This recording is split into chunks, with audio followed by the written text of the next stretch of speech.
Hey everybody, Mr. Kirkwald here, distance learners. So today in class we're doing a lab and then I want you guys to be able to do it at home.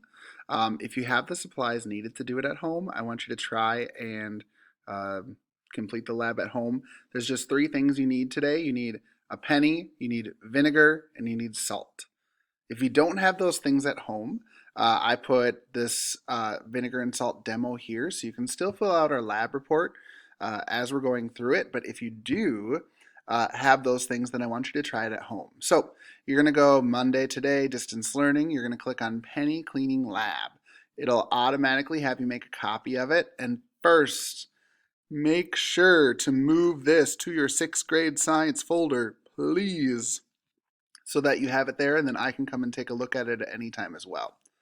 So the way that our labs work is I try and set them up with the scientific method. We're going to learn a little bit more about that later this week. But the first thing is we're going to ask a question today. So what happens when you put vinegar and salt on a penny? You may already know what happens when we do these things, but that's our question for today. We're trying to start off simple with our labs. Second thing here is hypothesis. So a hypothesis is usually an if-then statement. If I do this, then I think that this is going to happen. So I already put the first part in. If I put vinegar and salt on a penny, then, and it's your job to complete what you think is going to happen when you put vinegar and salt on a penny. We have our procedure here as well.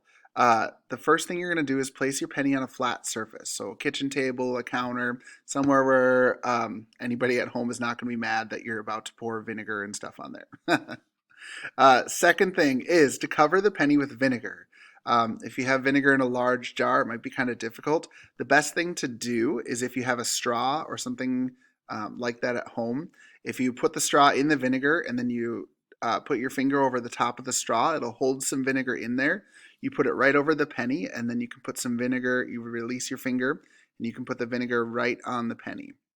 Then you're going to want to watch closely. You just take a pinch of salt. So however much salt you can fit between your fingers, that's probably still too much. You only need maybe 5 to 10 grains of salt in order to see what's going to happen. So you put the penny, or you have the penny and the vinegar on, then you sprinkle the salt onto the penny, and you need to watch closely as it's happening. Okay?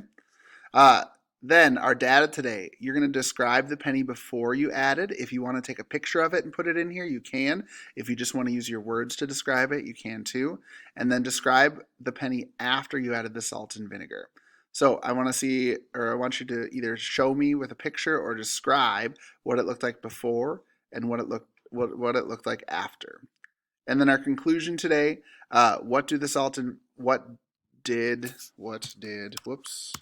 the salt and vinegar do to the penny? So tell me what it did to the penny. You can describe it right there. And then you're good to go. Like I said, if you don't have those things at home, if you click on this demo, it'll bring you to a YouTube video where this guy quickly goes through and he does the same type of experiment. So instead of you doing the procedure, he does it, and then you can still describe the penny before and the penny after and get a conclusion statement there. So once you have this filled out, make sure you're going to hit this move button and you're going to put it into your sixth grade science. You're going to click on sixth grade science and say move here. You're going to move it right there so that I can come in and take a look at it in your folder because you've already shared sixth grade science folder with me. If you have any questions, feel free to email me today. But this is going to be our first lab of the year, and I'm looking forward to seeing how you guys do. Bye.